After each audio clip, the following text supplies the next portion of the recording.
Matthew McGrath. Gormagot, Count Cola. 4 minutes, is it correct, Deputy? I'm sharing with Deputy Healy. Yes. Thank you, Count Cola. I too want to welcome if you want to speak on this bill here tonight, and to thank Deputy Cullinane for putting it down, and indeed the research, and indeed other speakers as well, for the very valuable contributions. Ireland is one of the highest levels of low-paid workers in the EU.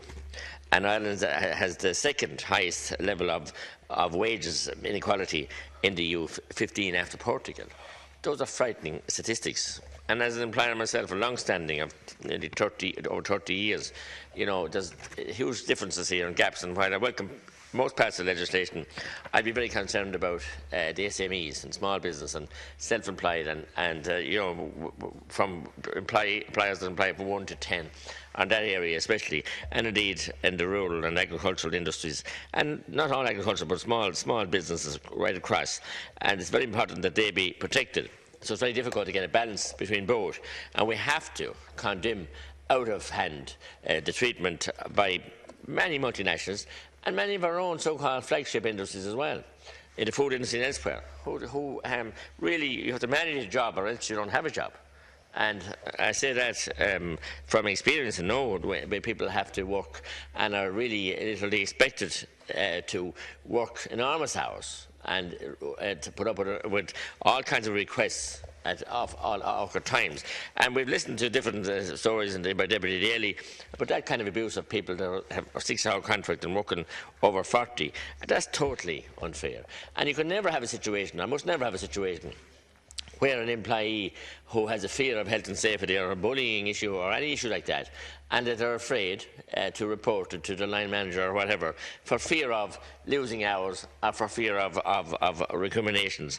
And that's very, very wrong and very unfair, and that's not a healthy relationship for either employee or employer. And I can say that myself from my own experience of being an employer and employees. It's vital to have a happy employee and a satisfied employee. And he won't always be placid and be straightforward. There'll be always ups and downs, but you have to have respect for workers.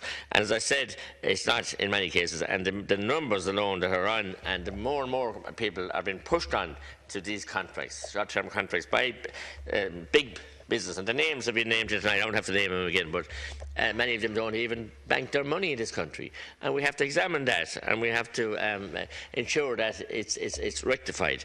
As I said, in contrast with that, with the small SMEs, and also that they work so hard, and they normally have a good relationship, and you don't see the placards or the strikes or the bullying goes on behind the scenes there.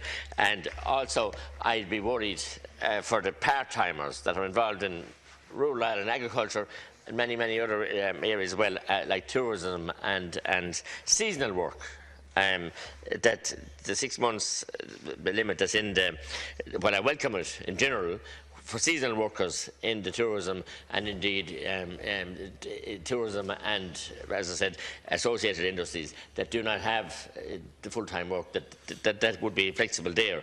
And I also welcome the fact that the employees have the right to make an appeal to the Workplace Commission, and indeed that appeal can be heard without fear or favour, and that's very, very important. So there are very good aspects to the bill, and there's certainly there's some amendments as well, and I believe it's timely for Judge, and I hope that it will get a fair hearing, and that if it goes back to the committee, Thank you very much, it will also get a hearing there also. Thank you very much. We move on.